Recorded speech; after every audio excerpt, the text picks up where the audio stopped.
সবাইকে আমার ইউটিউব চ্যানেলে স্বাগত। আজকে আলোচনা করব ক্যালকাটা ইউনিভার্সিটির সেমিস্টার 5-এ তোমরা যারা রাষ্ট্রবিজ্ঞান পেপারটি রেখেছো, তোমাদের এই পেপারে রাষ্ট্রবিজ্ঞানের মোট দুটো পেপার সিসি 6 এবং 7।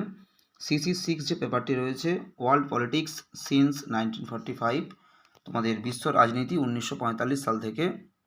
তোমরা যারা এমডিসি কোর্সে পড়ছো তোমাদের সিসি 6 পেপার এই ওয়ার্ল্ড পলিটিক্স সিন্স 1945, তোমাদের এই 1945 থেকে বিশ্ব রাজনীতি এই যে পেপারটি রয়েছে, এই পেপার থেকে আজকে তোমাদের দুটো গুরুত্বপূর্ণ 5 নম্বরের প্রশ্নের উত্তর দেব। তোমরা প্রথম থেকে শেষ পর্যন্ত দেখতে থাকো। সম্মিলিত জাতিপুঞ্জের মহাসচিবের ভূমিকা লেখো এবং ব্রেক্সিট বলতে কী বোঝো। তোমাদের দুটো গুরুত্বপূর্ণ প্রশ্নের উত্তর কিন্তু আজকে ভিডিওতে আমি দুটো টিকা আপলোড করে দিচ্ছি, তোমরা প্রথম থেকে শেষ পর্যন্ত দেখতে থাকো। আমাদের এই পেপার থেকে কিন্তু ইতিমধ্যে সার্ক, আসিয়ান, ওপেক, প্যান আফ্রিকানবাদ আন্দোলন, অনেক কিন্তু তোমাদের গুরুত্বপূর্ণ প্রশ্নের উত্তর কিন্তু আমি ইতিমধ্যে আপলোড করে দিয়েছি।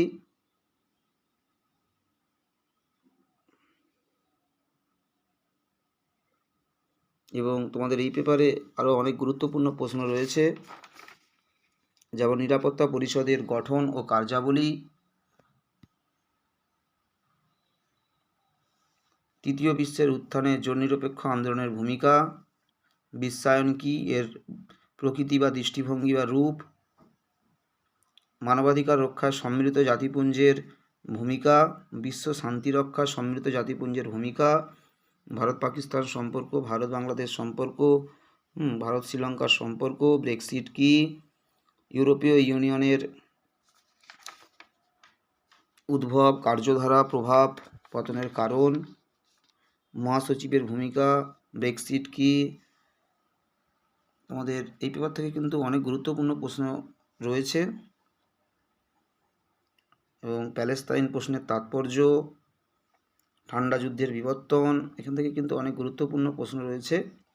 এর মধ্যে বেশ কিছু প্রশ্নের উত্তর কিন্তু আমি ইতিমধ্যে আপলোড করে দিয়েছি এবং আরও বেশ কিছু প্রশ্নের উত্তর কিন্তু চ্যানেলে এক এক করে আপলোড করা হচ্ছে এবং আগামী দিনেও হবে। তোমরা যারা প্রথমবার দেখছো অবশ্যই প্রশ্নের উত্তরগুলো ভালো করে খাতায় লিখে নাও এবং তোমরা যদি কন্টিনিউ ফলো রাখো তাহলে তোমরা শুধুমাত্র পল সায়েন্স নয়, আরও বিভিন্ন সাবজেক্ট যেমন বাংলা, হিস্ট্রি, এডুকেশান তোমরা কিন্তু প্রশ্ন উত্তর এবং সাজেশান চ্যানেল থেকে পেতে পারবে। এবং যাদের এই ওয়ার্ল্ড পলিটিক্স পেপারটি রয়েছে, সেটা এমডিসি কোর্স হোক কিংবা ডিএসসিসি যারা অনার্সে পড়ছো, তাদেরও যাদের ওয়ার্ল্ড পলিটিক্স সিন্স 1945 যাদের রয়েছে, তোমরা কিন্তু এই প্রশ্নের উত্তরগুলো লিখতে পারবে এবং তোমাদের জন্য গ্রহণযোগ্য।